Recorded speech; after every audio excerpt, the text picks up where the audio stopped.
Hi, this is Fran with Stampendous, and I want to talk about the watercolor paper that I've selected to use throughout the video series. And it is the Canson watercolor paper cold press 9x12 pad with 30 sheets. It's a wonderful value and will take us a long way with all of our learning. So let me explain some comparisons if you're interested to see why I selected this particular watercolor paper. So here we have a colorful array of papers. Most of these were just different ones that I've had or purchased to compare, and there's so many more, but this is a good place to start. And I'll mention some pads are spiral bound, and then you have to pull out the pages. It's great if you're doing a journal and want to keep things together in a particular order, but if you're pulling the pages out, then you have to trim the edges. And this one was a mixed media paper, which I'm keeping as a journal. And this one also worked quite well, and I did a test with it, so we'll keep that one on hand. And here was another large one. So you can see there's every size and different type of options. We'll move a couple of these out of the way that I didn't actually do my test with.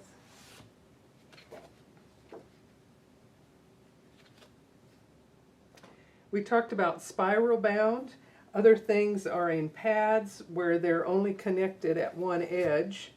But other ones, like these, and actually this one too, where it's a block, it means that it's secured all the way around, and there's maybe one area where you can take a craft knife and separate a page when you're done. The advantage of that is that it keeps the page taut and can take more water while you're working with it without warping. Let me explain different weights of paper. This one is a 90 pound.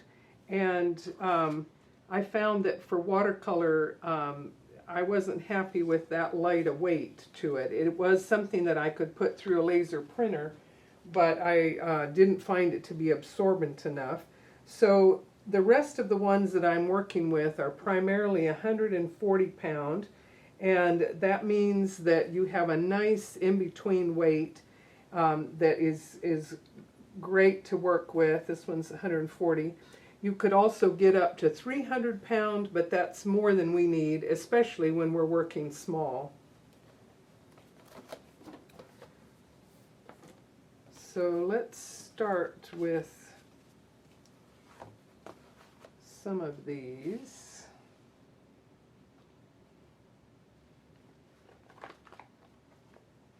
Okay, in this order I think might be helpful.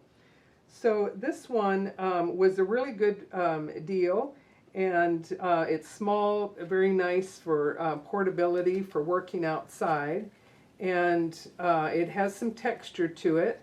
And this one is another Canson, and actually this one is similar to my larger pad, but I did it on the small size here just to see. So the things that I attempted in each of these tests, I tried to be consistent with, I used the Daniel Smith paints on all of them, and I mixed up, pre-mixed the colors so that I was working with pretty much the same paint each time, and then I tried all of these different tests with it. I tried it to see how well it blended, if I went back and added more layers. I tried to see if I had a really big puddle, what it would do as it dried. And this one I again tried to just get blends all wet on wet. Here I let the red dry first, and then I came back in later with a glaze of blue to see how that would work. Here I did our little sky test. Here, just really wet. I tried to see how all the different colors would blend together.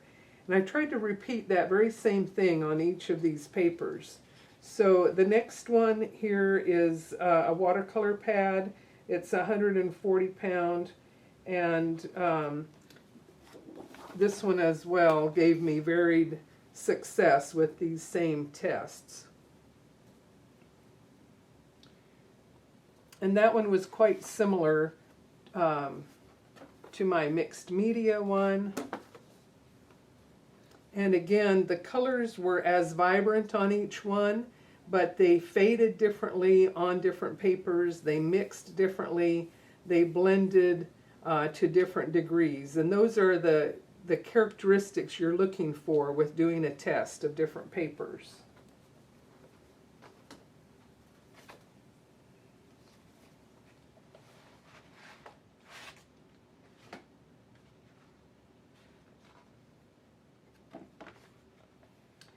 The next one I did, this is the Canson that I selected, and I was doing a variety of different things here in a similar way.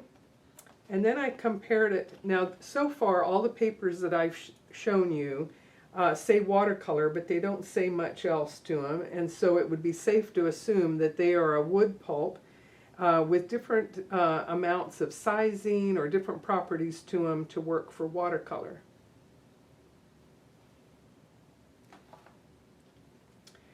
Now, Arches paper is an amazing paper that most everyone would consider to be the top quality available. It's made in France, and they've been making it since 1492, which is quite incredible. And this one is a block. And this one here is, both of these are cold press. This one is the Blick brand, and when it says 100% cotton, that's what you're looking for the higher grade papers. And let's open this up, and again you can see how the colors worked on each different one. And all of these are cold press, which means there's more texture to them.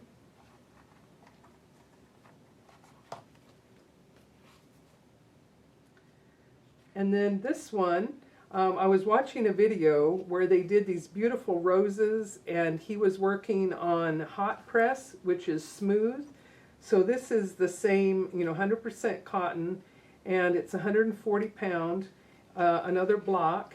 And this one, as the hot press, turned out to be much trickier for me to do any blending. And so you can see here the cold press, I think, is much, to my preference anyway, easier to work with. So out of all of these, and there were a couple others that I noticed were 25% cotton, but if they don't say cotton on them, they probably are a wood pulp. So, and these of course are the most expensive ones. And so in comparing all of these different ones, I determined that my favorites, while I've often worked on the Arches, for our learning and all that we're going to do, I found that the Canson watercolor worked 80–90% of the time in the way that I needed it to, particularly working small scale. And these two papers, this one in particular, on the low end of the scale, just wasn't worth my time because my colors were as vivid to start with, but they faded away on this paper. This was one from there, whereas this one stepped up to the Canson, and then I got the vivid color. So that was why I've determined that instead of working with these, which I'm going to put away here,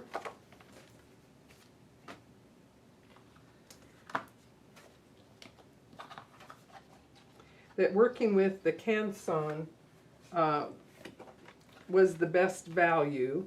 And because we're doing so many small paintings on the page, I really get an incredible value out of this, and I don't have to worry that it's so expensive I'm afraid to practice.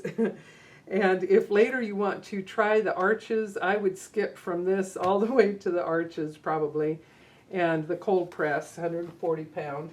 And I just want to help you understand that whichever paper you get familiar with, you switch to a different paper, even if it's a better grade, you may have to adjust how much water and paint is needed to achieve the result that you want. And one way or another, we will have an awful lot of fun, and I'm just going to use the Canson paper all year for all of our practices and our learning projects. So with our watercolor paper options, I wanted to mention just a couple more things. I started out with the small postcard size, and that's really pretty fun to use.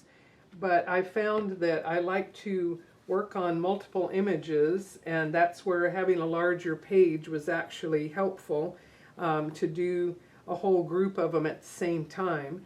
And then sometimes I will actually set up some little grids here.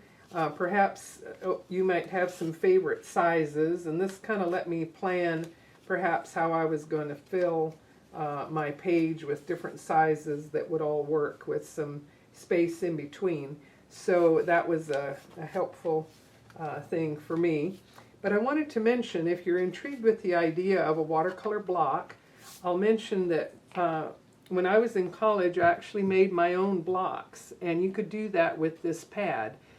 You have it trimmed and cut, and if you hold it down so that you have a nice weight on top, you can simply apply Elmer's glue all the way around the edges and weight it down so that it has time to dry.